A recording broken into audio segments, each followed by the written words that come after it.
मध्य प्रदेश में आज एक तरफ जहां भोपाल में प्रधानमंत्री नरेंद्र मोदी ने नारी शक्ति महासम्मेलन को संबोधित किया, तो वहीं दूसरी ओर जबलपुर में कांग्रेस ने जय हिंद सभा का आयोजन किया। दिग्विजय सिंह ने मंच से दूरी बनाते हुए आमजनों के बीच बैठकर सभा में हिस्सा लिया। पूर्व मंत्री और विधायक लखन घनघोरिया ने उन्हें मंच पर चलने का आग्रह किया, लेकिन वे नहीं माने। हम आपको बता दें कि ग्वालियर के एक कार्यक्रम में पूर्व मुख्यमंत्री दिग्विजय सिंह को मंच पर जगह नहीं मिली थी। तब उन्होंने सार्वजनिक रूप से ऐलान किया था कि वे अब किसी भी मंच पर नहीं बैठेंगे।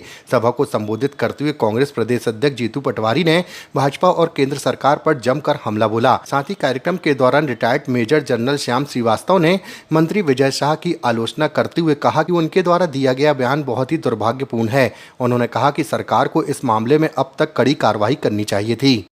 आज कोई आदेश से रोजगार नहीं मिलने वाला। ये अगर रोजगार आता है तो एक विश्वास से आता है। मैं मुख्यमंत्री था, मैं सबसे कहता था, उद्योगपतियों से कहता था आप मध्य प्रदेश में आइए। वो कहते थे कि मध्य प्रदेश सबसे इतना भ्रष्टाचार है, हम कैसे आए। तो ये आज हालात है अपने प्रदेश की। और हमारा भटकता हुआ नौजवान, जब मैं नौजवान को देखता हूँ भटकते हुए, मुझे बड़ी चिंता होती है, मुझे बड़ी पीड़ा होती है कि यही नौजवान हमारा भविष्य है। पर इतना ही कहना चाहता हूँ कि हर संघर्ष में मैं आप सबके साथ हूं। हमारा जो भी योगदान हुए, हमेशा आपके साथ मैं खड़ा रहूंगा। और वो सब लोग सेना के प्रति नतमस्तक है, सम्मानित करते हैं। और एक दूसरा वर्ग है वो विचारधारा जिसका कि कोई भी आजादी की लड़ाई में योगदान नहीं रहा, जिसने आजादी की लड़ाई में भाग लेने के लिए लोगों को मना किया और आजादी की लड़ाई में ब्रिटिश हुकूमत के साथ रहे, गुलामी की। आज वो लोग जो है भारतीय सेना के प्रति ये कहते हैं कि भारत की सेना नरेंद्र मोदी के चरणों में है। अब आप बताइए, आप किस विचारधारा के साथ हैं? हम वो विचारधारा के साथ हैं जो सेना का सम्मान करते हैं। ये जितने लोग बैठे हैं और मंच पर जनरल श्रीवास्तव जी हैं, ऐसे अनेक लोग हैं और यहां से अनेक लोगों ने शहादत दी है। हम उनका सम्मान करते हैं। इसलिए साथियों, जय हिंद सभा के माध्यम से हम उन लोगों के खिलाफ हैं जो कि देश की सेना को अपमानित करके ये कहते हैं कि वो नरेंद्र मोदी जी के चरणों में समर्पित है। मैं आज इस अवसर पर आपसे इतना ही अनुरोध करूंगा कि ये बात हमें जन जन तक पहुंचाना है। हमारे जगह जगह से, अनेक गांव से, शहरों से, कस्बों से लोग आए हैं। उनसे आप एक ही बात कहिए कि इस देश में आज एकता की बात, ये देश अनेकता का एक देश है और अनेकता में एकता ही देश की सबसे बड़ी ताकत है। हिंदू, मुस्लिम, सिख, ईसाई की एकता ही देश को मजबूत करती है और एक रहेंगे तो हम सुरक्षित रहेंगे। और इसलिए वो लोग जो नफरत फैलाते हैं उनके खिलाफ हमें एकजुट होकर लड़ाई लड़नी पड़ेगी, उनसे डरना नहीं। जब पाकिस्तान से युद्ध चल रहा था तो देश को आस थी कि पाक कब्जे वाला कश्मीर भारत का अंग बनेगा, ऐसी आशा थी। पर राजनीतिक इच्छा शक्ति की कमी के कारण ये संभव नहीं हो पाया।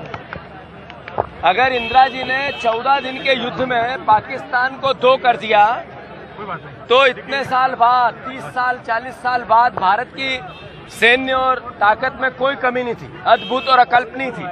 पर राजनीतिक इच्छा शक्ति की कमी थी। साथियों, ट्रंप डिक्टेट कर रहा था मोदी को। मोदी हमारे प्रधानमंत्री हैं, हमारे सर के ताज है देश का प्रधानमंत्री।